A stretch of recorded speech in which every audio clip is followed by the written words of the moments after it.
बिस्मिल्लाहिर्रहमानिर्रहीम। अस्सलाम वालेकुम। मैं हूं मोहम्मद जहांगीर जलाल और हम सिंगल नेशनल करिकुलम जो 2022 और 23 का सिलेबस है उसको हम सॉल्व कर रहे हैं।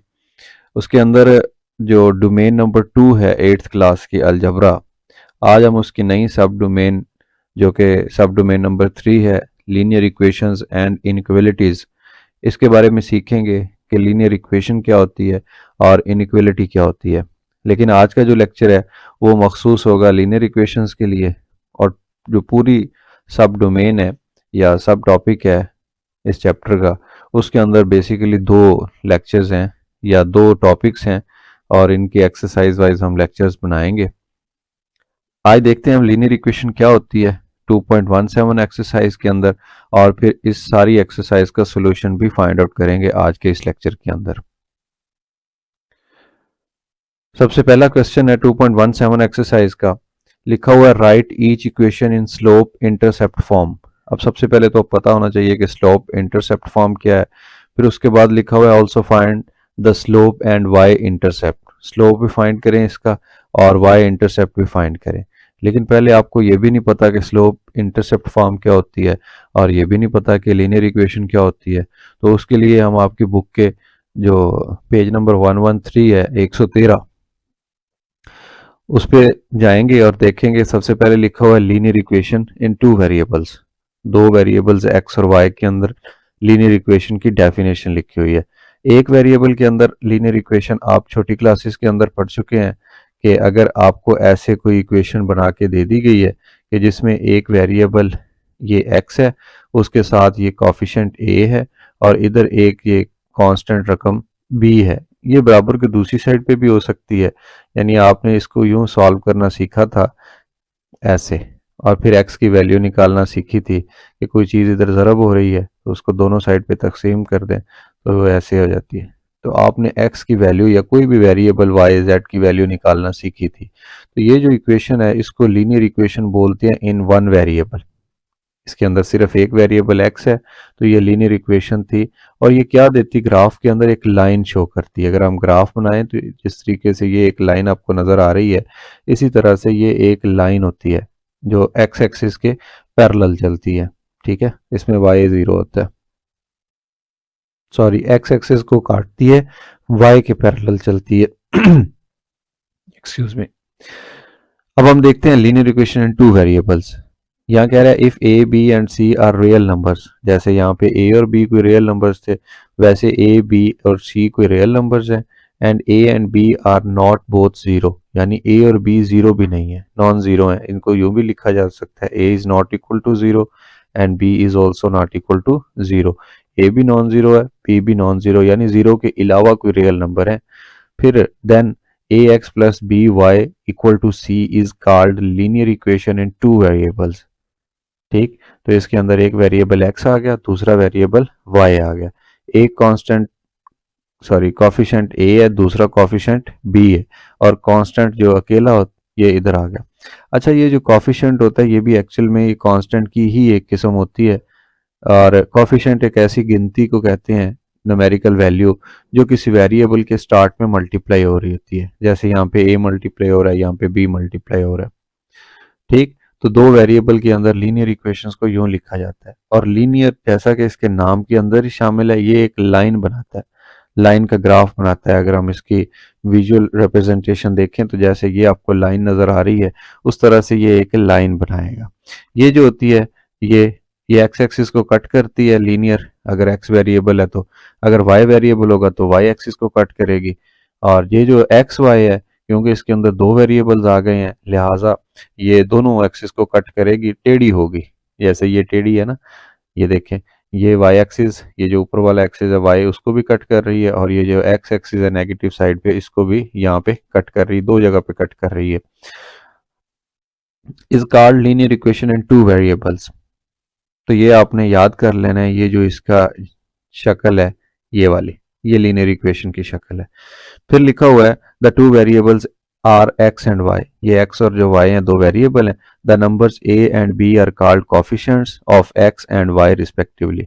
ये एक्स का कोफिशिएंट ए है और वाई का कोफिशिएंट बी है। For example 3x + 7 y = 4।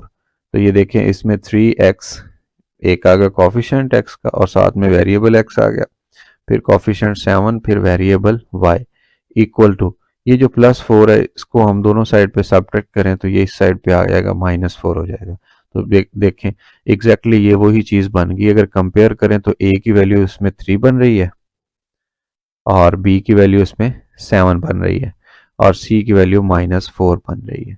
ठीक है, सिमिलरली अगर आप इसको देखें तो ये x वेरिएबल है, यहाँ पे y वेरिएबल है, इस x का कॉफिशेंट +1 है, इस y का कॉफिशेंट -5 है और ये c की वैल्यू है। Are linear equations in two variables. तो लीनियर इक्वेशन का इंट्रोडक्शन हो गया, लीनियर इक्वेशन की डेफिनेशन पढ़ ली और लीनियर इक्वेशन की एग्जांपल्स भी देख ली हैं।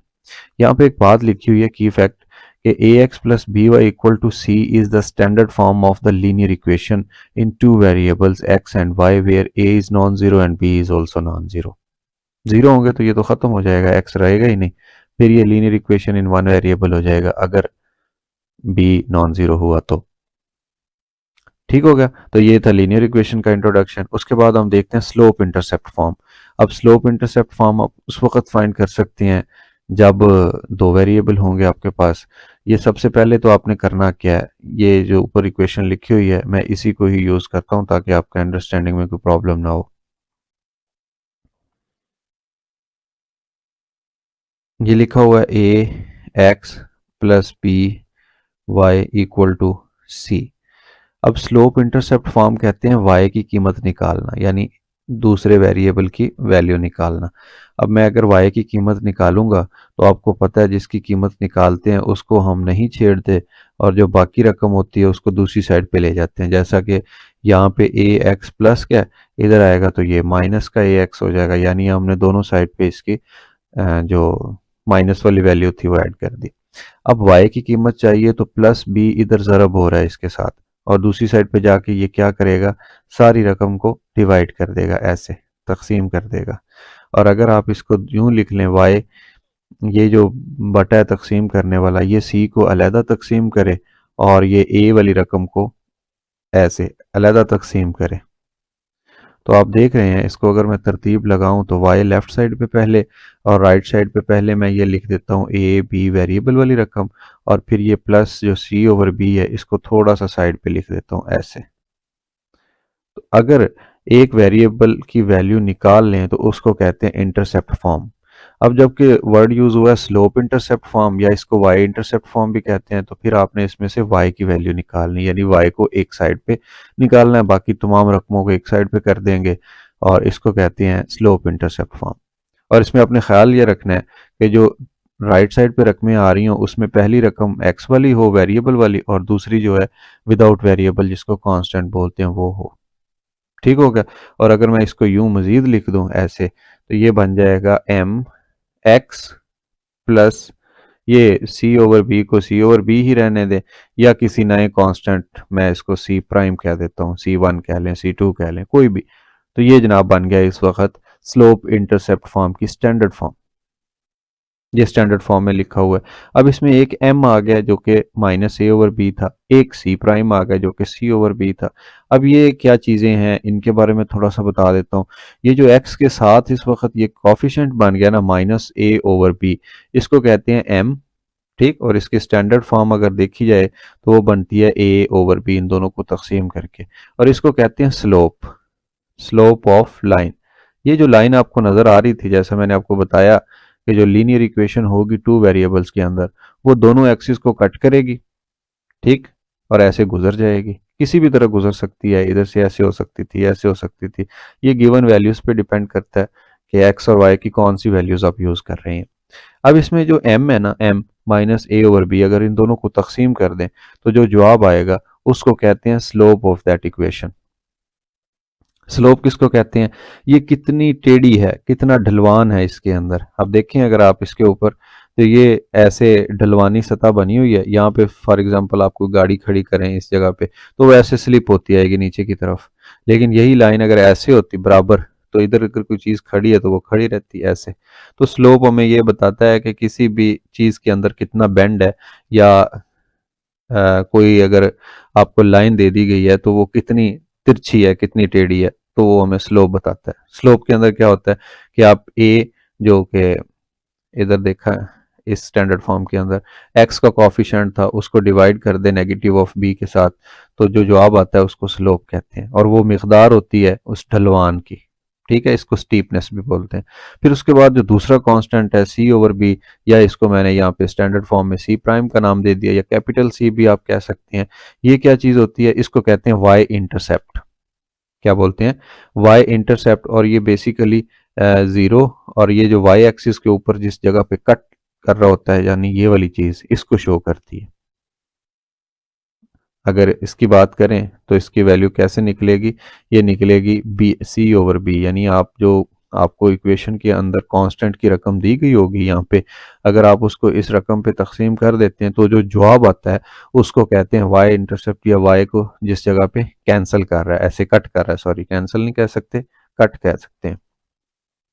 अच्छा इधर देखिए, यहाँ लिखा हुआ है स्लोप इंटरसेप्ट फॉर्म की definition, if y is equal to m x plus c where m and c are constants. ये देखें m भी एक कांस्टेंट है और c भी एक कांस्टेंट है, मतलब न्यूमेरिकल वैल्यू है कोई गिनती की, और जब x के साथ लग जाएगा तो ये कोफिशिएंट बन जाएगा और ये कांस्टेंट अकेला रह जाएगा।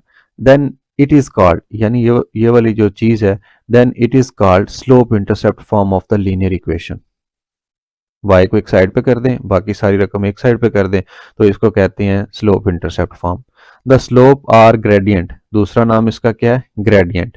ये m जो मैंने इधर बताया ये वाला, m represents the steepness of a line, steepness मतलब कितनी तिरछी है, कितना ढलवान है इसके अंदर, and the y intercept c, और जो कांस्टेंट है c, ये इसकी मदद से बनने वाला c ओवर b की मदद से, जिसको हमने c प्राइम का नाम दिया है, चलें इधर c लिख देते हैं ऐसे, represent the y coordinate of the point, y coordinate of the point जिस जगह पे वो लाइन y एक्सिस को कट कर रही थी, where the line intersect the y axis that is 0 c, क्योंकि x की वैल्यू तो 0 है इस पूरी लाइन के ऊपर, हर जगह पे x 0 है, y की वैल्यू निकली c। और ये कैसे निकली, ये अगर हम इन ओरिजिनल इक्वेशन में जो कांस्टेंट होता है उसको b पे डिवाइड कर दें तो जो जवाब आएगा उसको कहते हैं y की वैल्यू। अब ये कैसे है, ये आपको दिया हुआ है स्लोप इंटरसेप्ट की फॉर्म में, y is equal to 2x plus 4 and y is equal to 1/3x minus 8 and y is equal to minus 5x minus 7। ये तीन एग्जांपल्स आपको बताई हैं, इसमें भी y लेफ्ट साइड पे अकेला है, इसमें भी अकेला है, इसमें भी अकेला है। हाँ, अब ये ज़रूरी नहीं है कि y लेफ्ट साइड पे ही आए, y राइट साइड पे भी हो सकता है, इसमें कोई प्रॉब्लम वाली बात नहीं है, लेकिन ये है कि y अकेला होना चाहिए। अब हम आते हैं वापस अपने क्वेश्चंस की तरफ और इन सब चीज़ों को अप्लाई करते हैं, पूरी एक्सरसाइज आपकी सॉल्व हो जाएगी। ये जो 4-5 मिनट मैंने आपको बताया है स्लोप इंटरसेप्ट फॉर्म के बारे में, अब ये सारी आपका ये जितनी भी एक्सरसाइज है, काम है, ये सब आसान कर देगी। देखिए कैसे कैसे। सबसे पहला क्वेश्चन था right each equation in slope intercept form. तो भैया स्लोप इंटरसेप्ट फॉर्म का मतलब ये है कि आपने y की कीमत निकालनी है।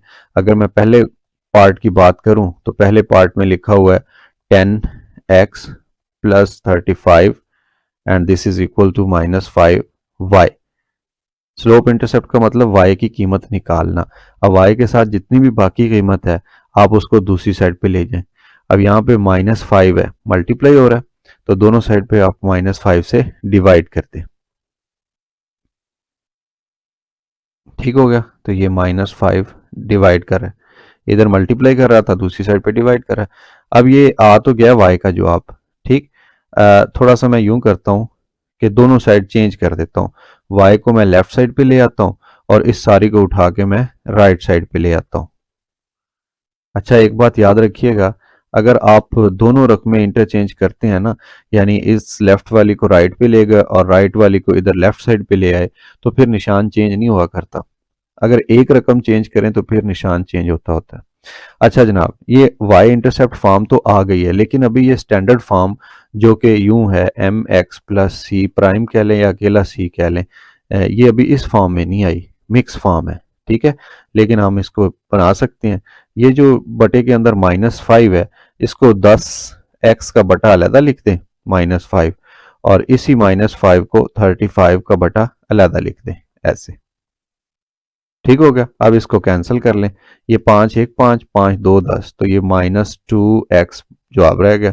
प्लस नहीं, एक दफ़ा देखें, ये जो 5 है ये इससे कैंसिल हो रहा है, 5 7 35, और ये माइनस और ये प्लस, ये माइनस बन जाएगा। तो जनाब ये स्टैंडर्ड फॉर्म से कंपेयर हो सकती है। अगर मैं यहाँ पे कंपेयर करूँ तो ये आ गया y, this is equal to m x plus c, और इसमें जो m होता है उसको हम स्लोप का नाम देते हैं। तो स्लोप की कीमत अगर आपसे पूछ ली जाती है कि बताइए स्लोप कितना है, तो आप कह देंगे कि कंपेयर करने से हमें पता चला कि ये y के बराबर, बराबर का निशान बराबर के, और ये x के बराबर, ये जो कीमत है ये m की कीमत है, इसके बराबर है, और ये वाली जो c की कीमत है -7। ठीक है, तो इसमें जो c है वो -7 आ गया। और अगर आप इसको मजीद लिखना चाहें तो आप m को स्लोप का नाम दे सकते हैं। इसके अंदर स्लोप कितना है -2 का। और अगर साथ में आप ये y लिखना चाहें, y को किस जगह पे इंटरसेप्ट कर रहा है, या दूसरा पॉइंट निकालना चाहें तो वो पॉइंट होता है 0 इंटू सी, इंटू नहीं सॉरी कॉमा लिखना, और ये 0 कॉमा -c, ये वो पॉइंट है जो c शो कर रहा है y एक्सिस के ऊपर। तो जनाब पहला क्वेश्चन आपका कंप्लीट हो गया। साथ में लिखा था आल्सो फाइंड द स्लोप, तो ये देखिए हमने स्लोप फाइंड कर दिया। एंड वाई इंटरसेप्ट, तो ये वाई इंटरसेप्ट, ये वाली जो चीज होती है इसको वाई इंटरसेप्ट कहते हैं। ठीक है, ओके। नेक्स्ट आ जाइए पार्ट नंबर 2 के अंदर। पार्ट नंबर 2 में क्या है देखें, बहुत ही ज्यादा मिलता जुलता क्वेश्चन है इससे। हमने एक्स और एक दफ़ा क्वेश्चन 4y इक्वल टू 8 को वैसे ही लिख लेना है। नेक्स्ट स्टेप में हमने y की क्योंकि कीमत निकालनी है तो ये राइट साइड पे 8 एज इट इज़ आ जाएगा। ये x इजाफी है लेफ्ट साइड पे, इसको उठा के इधर ले आए तो साइन चेंज हो गया। बाकी रह गया 4y, क्योंकि y की कीमत निकालनी है इसलिए ये 8 माइनस एक्स, और ये जो 4 है ये ऐसे ओवर बन जाएगा। अब इस 4 को अलग-अलग लिख लें, यानी ये 8 ओवर 4 हो जाएगा, ये माइनस x ओवर 4 हो जाएगा। ठीक, और फिर आप क्या करें, ये वेरिएबल है ना, इसलिए वेरिएबल को ये 8/4 से पहले लिख लें, -x/4 प्लस 8/4, इसको कैंसिल कर लें, 4 1 4 4 2 8। ठीक, और इसको यूं लिखा जा सकता है -1/4, और x को थोड़ा सा यहाँ पे लिख दें +2, this is equal to y। अब थोड़ा सा कंपेयर कर लेते हैं इसको स्टैंडर्ड फॉर्म के साथ, and standard form is y is equal to m x plus c। तो इसमें अगर स्लोप की वैल्यू आपको मिल गई है तो आप लिख सकते हैं यूं, कैसे लिखेंगे कि slope is equal to -1/4 and y intercept which is c in this case is 2। तो ये क्वेश्चन आपका कंप्लीट हो चुका है। इसके बाद देख लें नेक्स्ट कौन सा क्वेश्चन बन रहा है, पार्ट नंबर 3। पार्ट नंबर 3 में अगर मैं डायरेक्ट आपको लिख के बता दूं तो ये y की कीमत निकालनी है आपको। ठीक है, y अपनी जगह पे मौजूद है, लेफ्ट साइड पे, राइट साइड पे 5 है, और ये जो -8x है जब इसको हम लिखेंगे दोनों साइड पे ऐड करके तो ये राइट साइड पे +8x हो जाएगा। तो ये जनाब बस इसको थोड़ा सा यूं अरेंज कर दें कि वेरिएबल पहले लिख लें और कांस्टेंट टर्म बाद में। इसको कंपेयर करें स्टैंडर्ड फॉर्म के साथ जो कि मैं रेड कलर में लिख रहा हूँ, ऐसे y is equal to m x plus 5। तो इसमें से आपको दोनों वैल्यूज मिल चुकी हैं। एक कौन सी, एक को नाम दिया जाता है, सॉरी मैं कलर ये वाला सेलेक्ट कर लूँ, एक को नाम दिया जाता है स्लोप का which is 8 in this case, and second y intercept which is c in this case and 5। ठीक, तो इस क्वेश्चन के अंदर इसका जो आंसर बना है y इंटरसेप्ट का वो 5 बना है, और क्वेश्चन हमारा 3 भी खत्म हो चुका है। उसके बाद क्वेश्चन नंबर अगर मैं 4 की बात करूं तो 4 में भी वैसे ही डायरेक्ट मैं मालूम कर लेता हूं, जैसे पार्ट नंबर 3 के अंदर आपको बताया ये 2y है, हमें y की कीमत चाहिए, इसको लेफ्ट पे ही रहने देते हैं। ठीक, और ये जो -8 है इसको राइट पे ले जाते हैं, 6x ऑलरेडी मौजूद है, इसके साथ ये आ जाएगा +8। अब क्योंकि y की कीमत निकालना मकसूद है तो ये जो 2 मल्टीप्लाई हो रहा है ये दोनों साइड पे डिवाइड कर देंगे, ऐसे लेफ्ट से खत्म होके इधर आ गया, इधर ज़रब हो रहा था इधर आके तकसीम करने लग गया। ओके, नेक्स्ट देख लीजिए, बटे को अलग-अलग कर लें, ये 6/2 साथ में x आ जाएगा, और ये 8/2 आ गया। अब ये कैंसिल हो रहा है, 2 3 6, और ये बन गया 3x plus 2 time of 4 is 8, तो ये भी कैंसिल हो गया। स्टैंडर्ड फॉर्म से कंपेयर कर लें तो स्टैंडर्ड फॉर्म हमें बताती है कि y इज इक्वल टू, ये बनता है mx प्लस सी। तो इसमें स्लोप की वैल्यू कितनी बन रही है, स्लोप बन रहा है 3 पॉजिटिव, और जो इसमें y इंटरसेप्ट है वो बन रहा है 4। तो जनाब आपके जो पहले 4 पार्ट्स थे वो सॉल्व हो चुके हैं। सिमिलरली आप पार्ट इसको भी सॉल्व कर सकते हैं, यानी ये जो 3 इधर मल्टीप्लाई हो रहा है दोनों साइड पे आके डिवाइड करेगा, फिर 3 5 15, और इसका जो स्लोप है वो आ जाएगा 5, और 3 3 9, इसका जो सी है y इंटरसेप्ट वो 3 आ जाएगा। अगर आपको कोई भी प्रॉब्लम होती है इस लेक्चर के अंदर, तो जो मैंने शुरू में इंट्रोडक्शन बताया है आप उसको 2-3 दफ़ा रिवाइज कीजिए, मतलब 2-3 दफ़ा मेरी बातें सुने कि स्लोप क्या होता है, वाई इंटरसेप्ट फॉर्म क्या होती है, और उसके अंदर स्लोप इंटरसेप्ट क्या होता है, स्लोप क्या होता है बेसिकली, और लीनियर इक्वेशन क्या है, वेरिएबल्स क्या है, आप उसको दोबारा देखिए। आई होप कि आपको ये लेक्चर और ये एक्सरसाइज बहुत ज़्यादा ईजी महसूस होगी। इसमें देख लें, अगर आप y की कीमत निकालनी है तो ये सारी रकमें दूसरी साइड पे ले जाएं। 4 तकसीम कर रहा है, इधर आके ज़रब करेगा 12 हो जाएगा, फिर ये आके इधर माइनस हो जाएगा 12 माइनस एक्स, तो ये इसमें 12 आ जाएगा और -1 स्लोप आ जाएगा। ये आप सॉल्व कर लीजिएगा। नेक्स्ट, हाँ, अगर आपको प्रॉब्लम हो तो आप मुझसे कंसल्ट कर सकते हैं, कमेंट सेक्शन में मुझसे पूछ सकते हैं, मैं आपको इसका सोल्यूशन सेंड कर दूंगा। क्वेश्चन नंबर 2, क्वेश्चन नंबर 2 में कहा गया if 2x plus y equal to 4। अब देखें ये एक लीनियर इक्वेशन बन रही है कि जिसके अंदर एक कोफिशिएंट 2 है और वेरिएबल x है, साथ इधर +1 है और साथ इसके y, दो वेरिएबल्स के अंदर ये एक लीनियर इक्वेशन है जो कि दोनों एक्सिस को कट करेगी, x एक्सिस को भी और y एक्सिस को भी। लेकिन आपने इसका कोई ग्राफ नहीं बनाना, कुछ भी नहीं बनाना, पहले क्वेश्चन उसका सुन लें। कहता है कि ये एक लीनियर इक्वेशन है, then find the value of y when x is 13। आपने क्या करना है, सब्सटीट्यूशन का मेथड आपने पढ़ा हुआ है जिसको कहते हैं कीमतें लगा के हल करना। तो आप x की जगह पे सिर्फ 13 लिख देंगे, बाकी सारा क्वेश्चन आपका सॉल्व हो जाएगा। कैसे, ये आ जाएगा 12, x की जगह पे आ गया 13 और प्लस y इक्वल टू 4। अब 12 टाइम ऑफ 13 क्या होता है, उसके लिए मैं, क्योंकि ज़ाहिर बात है कैलकुलेटर यूज़ कर सकता हूँ, आप नहीं कर सकते, बट समझाना मकसूद है आपको। तो ये देखें, कैलकुलेटर के ऊपर मैं क्या लिखूंगा, 12 time of 13, 12 time of 13 this is equal to 156। तो इसका आंसर आ गया 156 प्लस y इक्वल टू 4। अब क्योंकि y की कीमत उसने हमें कहा है कि निकालें, तो ये राइट साइड पे 4 ऑलरेडी मौजूद था, ये जो 156 इधर प्लस का है, इसको दोनों साइड पे ऐड करेंगे तो ये इधर आके ऐसे माइनस हो जाएगा। अब प्लस का 4 है, माइनस 156 है, जो बाकी वैल्यू बचेगी वो बचेगी 152, यानी 152 इसका आंसर है y की कीमत का। क्वेश्चन नंबर 3 भी सिमिलरली इन्हीं स्टेप्स के ऊपर ही है। 2y minus 7 equal to -3, then find the value of y when x is 3। तो x को 3 से रिप्लेस कर दें तो इसका जो सोल्यूशन होगा वो क्या इम्प्लाई करेगा, 2y माइनस 7 और x की जगह पे हम 3 सब्सटीट्यूट करते हैं, दिस इज इक्वल टू -3, और इसको जब सॉल्व करेंगे तो ये क्या बन जाएगा, 2y वैसे ही आ जाएगा, -7 3 टाइम 21।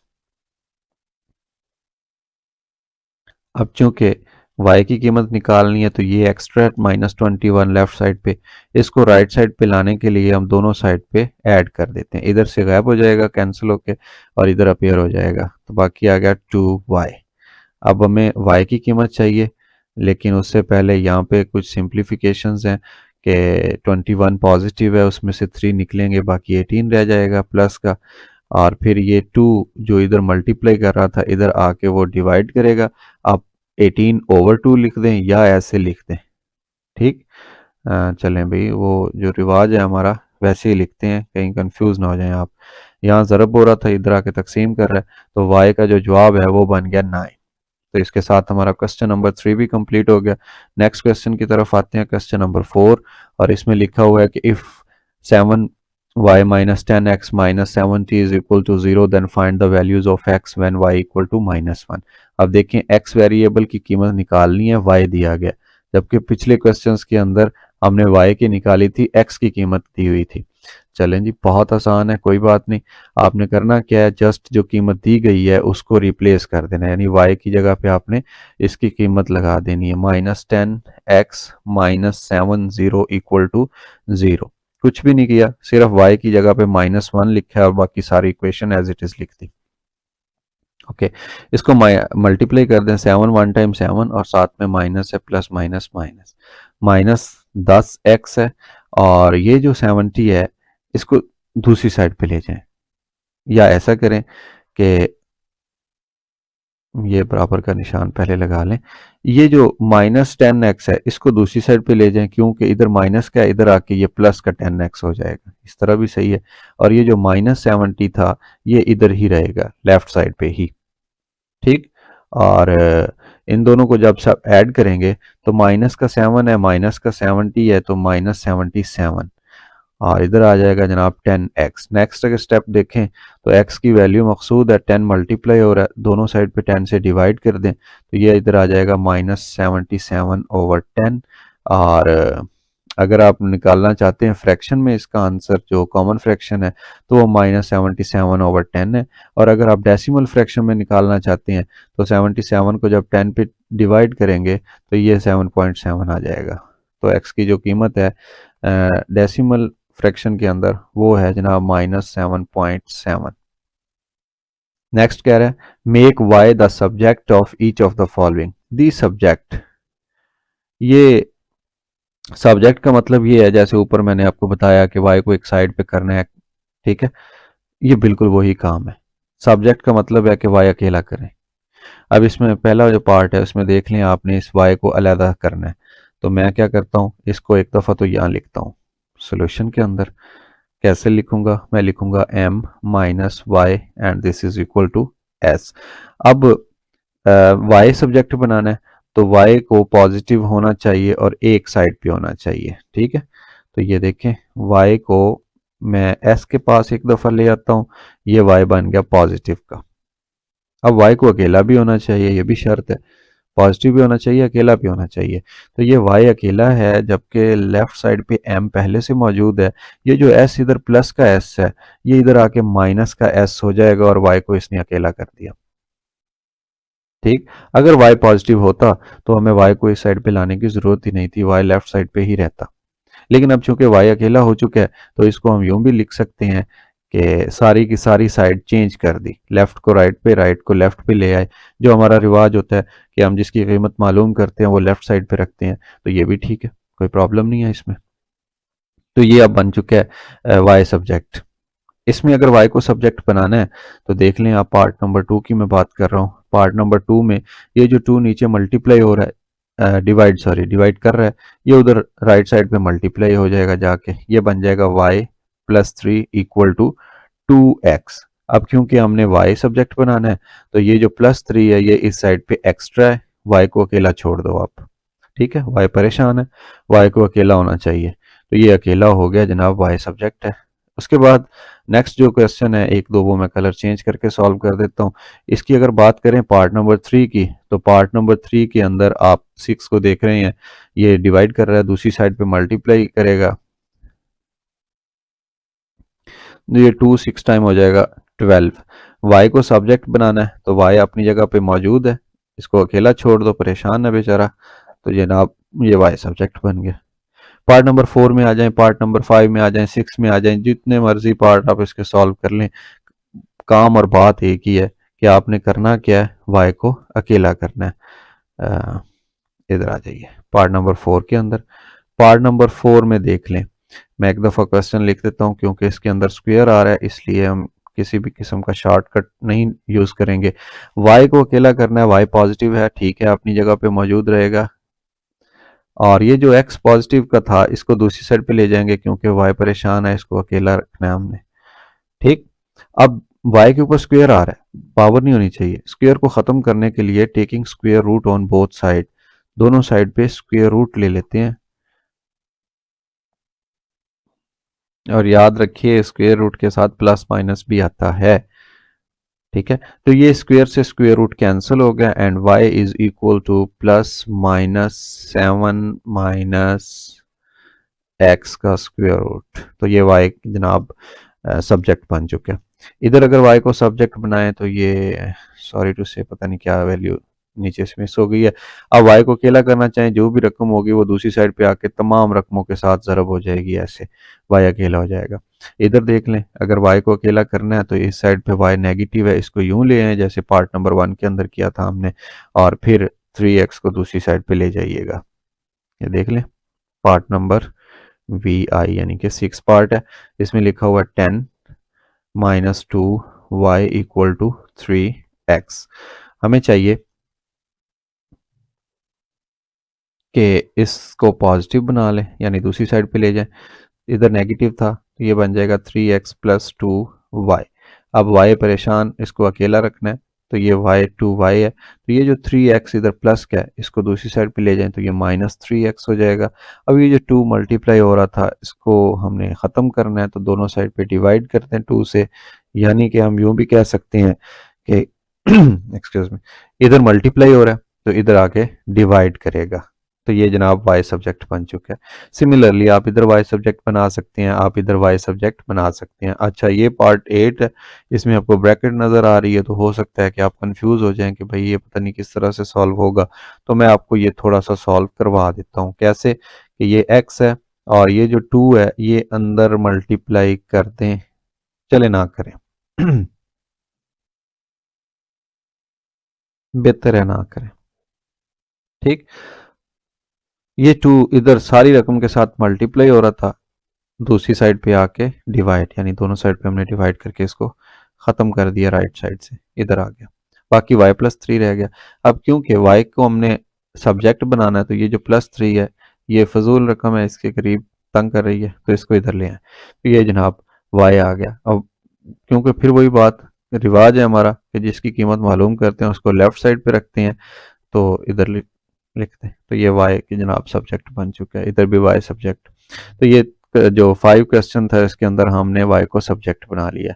अब नेक्स्ट आ गया जी क्वेश्चन नंबर, सॉरी ये तो वही है,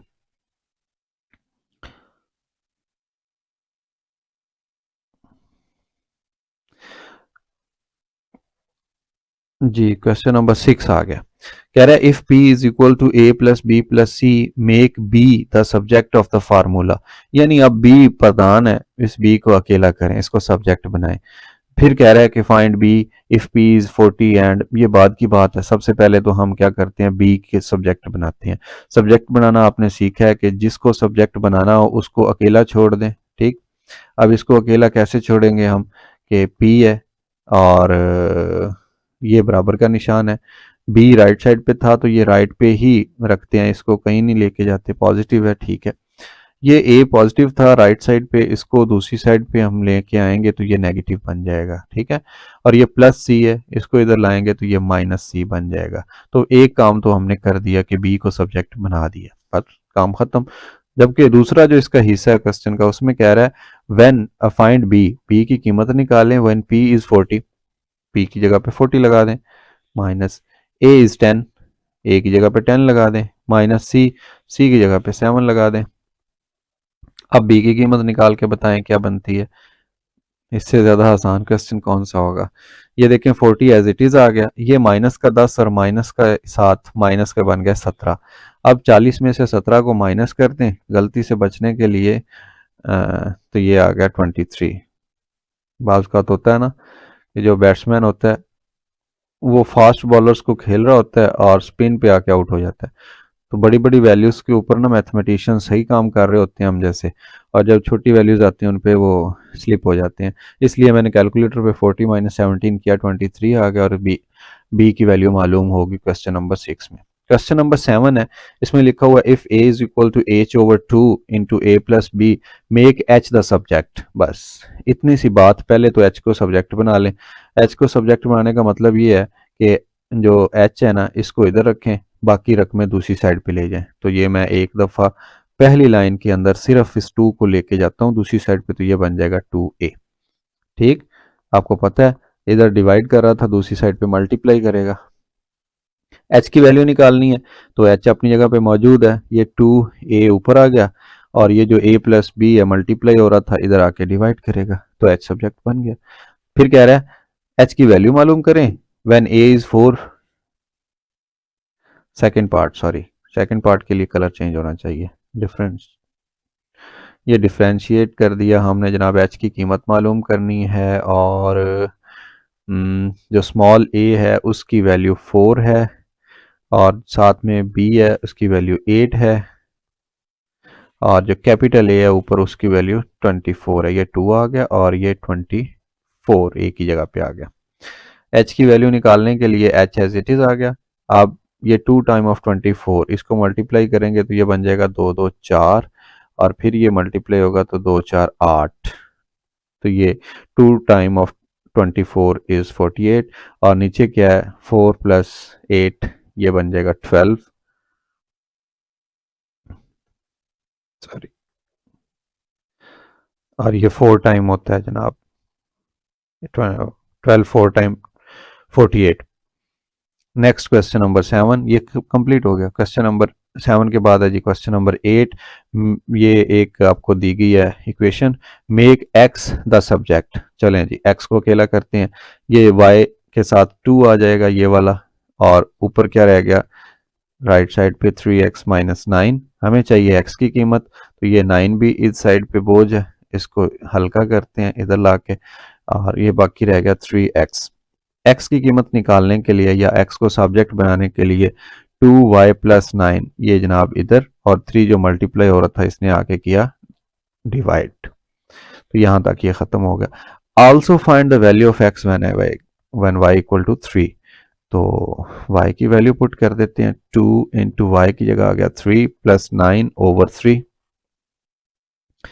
x की कीमत निकल आएगी अभी, ये बन जाएगा 2 टाइम ऑफ 3 6 प्लस 9 ओवर 3 और ये बन गया 15 over 3 equal to x and last time x is equal to 3 5 15, तो x की वैल्यू आ गई 5।